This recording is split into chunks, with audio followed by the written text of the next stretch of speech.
বাবা, আমি যেন তোমারই মতো আত্মভোলা হয়ে থাকতে পারি বাবা।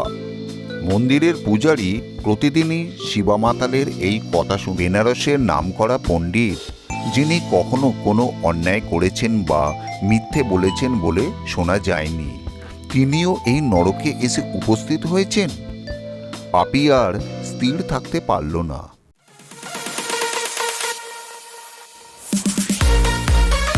শিবা মাতাল প্রতিদিনই সন্ধেবেলায় শিব মন্দিরে গিয়ে পুজো দিত আর শিব ঠাকুরের কাছে প্রতিদিনই বলতো, বাবা, আমি যেন তোমারই মতো আত্মভোলা হয়ে থাকতে পারি বাবা।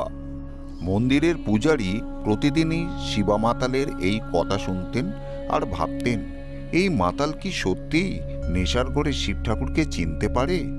হঠাৎ পূজারীর মাথায় একটা প্ল্যান চলে আসলো।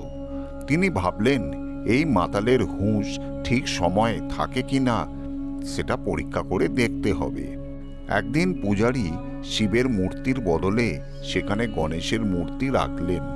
যথাসময়ে শিবা মাতাল মন্দিরে এলো, পুজো দিল এবং চলে যাওয়ার সময় বলে গেল, ভাইপো, বাবাকে বলে দিও কাকু এসেছিল যথাসময়, কিন্তু তোমার বাবাকে দেখতে পাইনি, বুঝলে বাবা?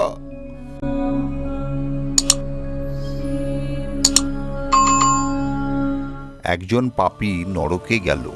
সেখানে গিয়ে অবাক হয়ে দেখল, বেনারসের নামকরা পণ্ডিত, যিনি কখনো কোনো অন্যায় করেছেন বা মিথ্যে বলেছেন বলে শোনা যায়নি, তিনিও এই নরকে এসে উপস্থিত হয়েছেন।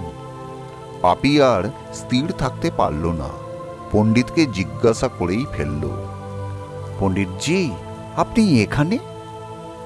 কি করব বাবা, সবই ওই পণ্ডিতনির জন্য। আপনার কথাটা বুঝতে পারলাম না পণ্ডিতজি, একটু খুলে বলুন না। তিনি রোজ সকালে সেজেগুজে এসে আমায় জিজ্ঞাসা করতেন কেমন লাগছে আমাকে। তা বাবা, গৃহশান্তির কথা ভেবে প্রতিদিনই আমাকে মিথ্যে বলতে হতো যে তাকে খুব সুন্দর লাগছে। আজকে স্ত্রীকে সন্তুষ্ট করতে গিয়ে আমার এই পরিণতি। মন রাখার জন্য মিথ্যে বলায় আজকে আমাকে নরকে আসতে হলো। আগে যদি জানতাম সামান্য এই কথায় এই পরিণতি হবে, তাহলে কখনোই ওই কথা বলতাম না। লাউ ঠেলা, আমি সারা জীবন পাপ করে এখানে এলাম, আর আপনি সামান্য একটি কথা ঘরে শান্তি বজায় রাখতে দিনের পর দিন বলে গেলেন, আর তাতেই এই অবস্থা।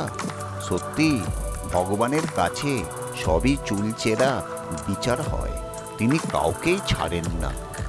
এই রকম সুন্দর সুন্দর গল্প দেখতে গেলে প্লিজ চ্যানেলটিকে সাবস্ক্রাইব করে লাইক, কমেন্ট আর শেয়ার করে আমার সঙ্গে থাকুন।